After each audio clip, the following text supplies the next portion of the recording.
तो ज़्यादातर बच्चों को इतना टेंशन आ जाता है कि इतनी पढ़ाई कर रहे हैं, इतनी मेहनत कर रहे हैं, फिर भी कहीं ना कहीं कौन सा ऐसा तो प्रॉब्लम है कि जिसकी वजह से मार्क्स नहीं आ रहे, और अल्टीमेटली बच्चे स्टूडेंट्स जो है वो कहीं ना कहीं फिर नर्वस हो जाते हैं, निराश हो जाते हैं और इन्फीरियरिटी फील करने लगते हैं। सबसे बड़ी बात तो वो है, गंभीर बात जिसको हम कह सकते हैं कि इन्फीरियरिटी बच्चों को फील होने लगती है। और इसीलिए आपके सामने आज मुझे कुछ ऐसे पॉइंट्स कहने हैं कि जिस पॉइंट्स को अगर आप फॉलो कर लेते हो तो गारंटीड, जी हाँ गारंटीड, आप मिनिमम 80% और मैक्सिमम आपको 90% से भी ज़्यादा मार्क्स जो है वो आ सकते हैं। तो पहला पॉइंट आपको क्या फॉलो करना है, देखिए किसी भी जगह पर, चाहे स्कूल हो, ट्यूशन हो, वहाँ पर आप रेगुलर रहिए।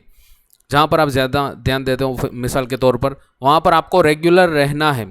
मिसाल के तौर पर अगर आपने 3 छुट्टियाँ महीने के अंदर ले ली, तो उस 3 छुट्टियों के अंदर जितना भी कंटेंट चला है वो बिल्कुल भी आपको दिमाग में नहीं उतरेगा, और उस 3 लेक्चर्स के बेसिस पर आगे के जितने भी थियरीज, जितने भी टॉपिक्स होंगे, वो पूरे टॉपिक्स आपके दिमाग में उतरने वाले नहीं है। उस 3 के बेसिस पर अगले 10 टॉपिक नहीं समझ में आएंगे, और उस 10 टॉपिक के बेसिस पर अगले 100 नहीं समझ में आएंगे, और सीरियसली फिर पूरा सब्जेक्ट कहीं ना कहीं आपके लिए बोरियत जैसा हो जाएगा। तो रेगुलर रहिए। और दूसरा, खास करके मैं देखता हूँ बच्चों को कि जो गलतियाँ करते हैं कि आज अगर आपने जो लेक्चर अटेंड किए हैं 3-4 लेक्चर, तो उस 3-4 लेक्चर्स का रेगुलर रीडिंग नहीं करते, डेली बेसिस पर रीडिंग नहीं होता। उस 4 लेक्चर आज 1 तारीख को चले तो आप बोलेंगे चलो आज शाम को मूड नहीं है तो कल पढ़ाई कर लेंगे, कल तो कभी आता नहीं, जैसे कल की बात फिर परसों पे जाती, परसों फिर तरसों, तो वो भी तो कुछ आता नहीं है ना।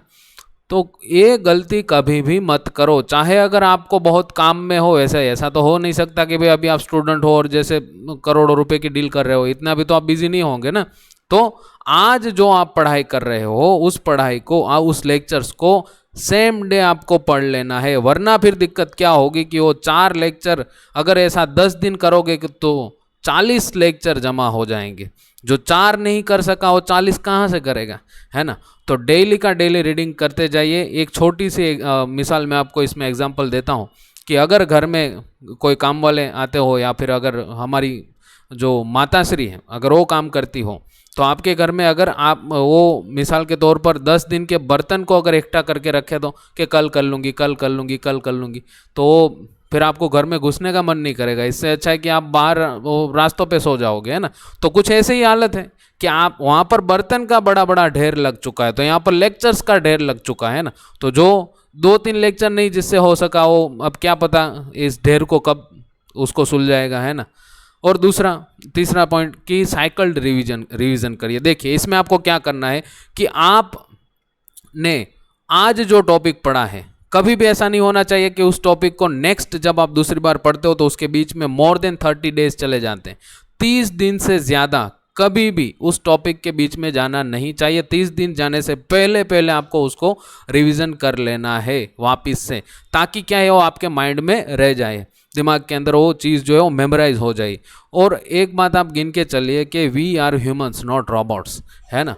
अगर आपकी जगह आइंस्टाइन या न्यूटन भी होगा ना भाई, तो उसको भी यही तकलीफ होगी। अगर उसने आज एक टॉपिक पढ़ा है, और जैसे आप तो रेगुलर अलग अलग टॉपिक पढ़ते हो ना, तो आपको तो ज़्यादा वो जो है सीरियस होकर के चलना है, तो वो भी अगर होंगे इतने बड़े साइंटिस्ट, तो 30 दिन अगर चले जाएंगे तो उसके दिमाग में से भी ओश हो जाएगा वो सारा कंटेंट। तो ऐसा न हो, इसीलिए आपको रेगुलर बेसिस पर साइकिल रिवीजन करना है। फिर क्वेश्चन प्रैक्टिस करिए। अब होता ऐसा है कि महान, मैं तो काफ़ी स्टूडेंट को कहता हूँ, है ना, बहुत बड़े इंसान।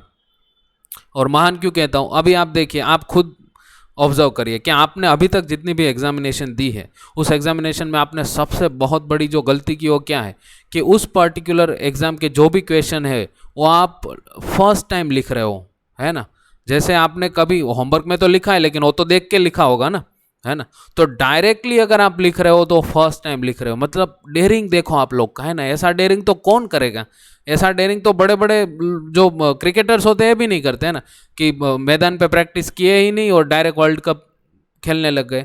तो आप लोग जो है ना बड़े महान हो इस चीज़ में कि जो ये गलतियां करते हैं कि उस पार्टिकुलर जितने भी एग्जाम में क्वेश्चन पूछे हैं उस क्वेश्चन को आप पहली बार लिख रहे हो और इतना कॉन्फिडेंस है, फिर बोल रहे हो कि भाई मार्क्स नहीं आए, तो कहाँ से आएंगे। तो आपको पहले उस एक थियरी को अगर आपने 10 बार डायरेक्टली लिखा है बिना देखे, तो फिर वो अगर वो क्वेश्चन आ जाता है ना, और वहीं तो आएगा टेक्स्ट बुक में। आप कौन सा यूपीएससी की प्रिपरेशन कर रहे हो तो कोई भी चीज़ पूछ लेंगे।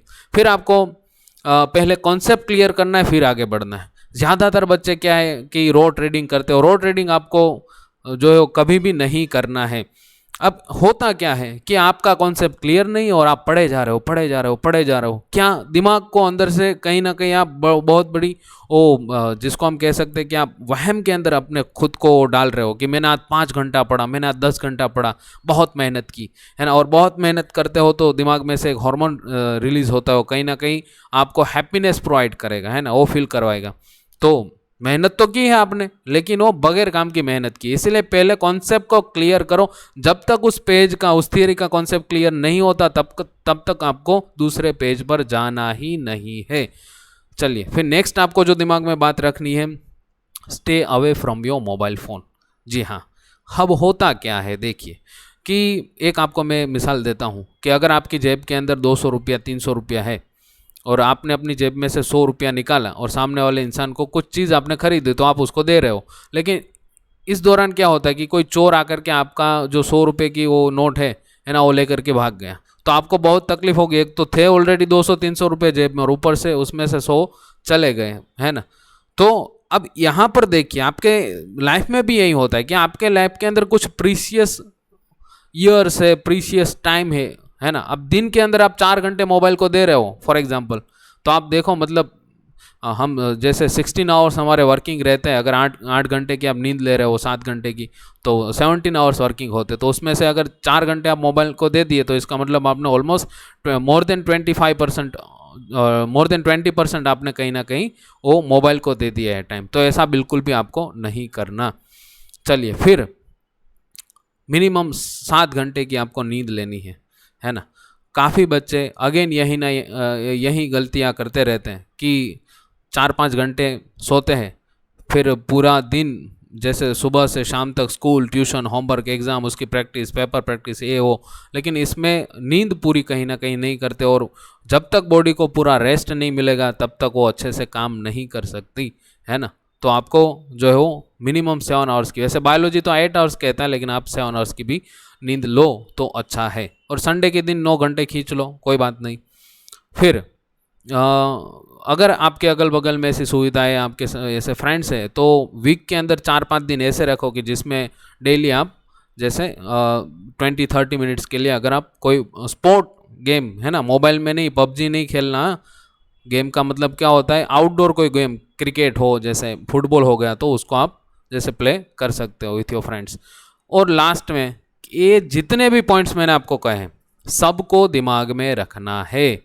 ऐसा ना हो कि कोई सर का वीडियो देखा था, बड़ा मज़ा आया, बड़ी अच्छी बात की, है ना, अब तो हम ले लेंगे 80% के ऊपर, 90% के ऊपर। देखो, पापा को दिखा देंगे, अम्मी को दिखा देंगे, पड़ोस वाली मौसी को दिखा देंगे, है ना, क्लास में इसको। लेकिन ऐसे कुछ नहीं होता। ये सारे पॉइंट्स को अगर आपने दिमाग में रख करके फिर उसको इम्प्लीमेंट, है ना, वो सबसे बड़ी चीज़ है। अगर उसको आप इम्प्लीमेंट कर लेते हो तो गारंटीड मैं आपको कहता हूँ कि आप 80% मिनिमम और मैक्सिमम 90% के अबाव भी आपको मिल सकता है, और आपका माइंड फ्रेश रहेगा, और आपको कहीं ना कहीं जो कुछ एक आप टेंशन लेकर के घूम रहे हो, टेंशन आपको बिल्कुल भी नहीं होगी। चलिए, आई होप कि ये पूरा वीडियो आपको इन्फॉर्मेटिव लगा हो, और चैनल में नए हो तो ज़रूर से सब्सक्राइब करिए, और आपके जितने भी महान महान फ्रेंड्स हैं उन तक इस बात को पहुंचाइए, ताकि वो भी कुछ ऐसा करके अपना रिजल्ट जो है वो अच्छा कर सके। चलिए, मिलते हैं एक नई बात के साथ। Thank you very much.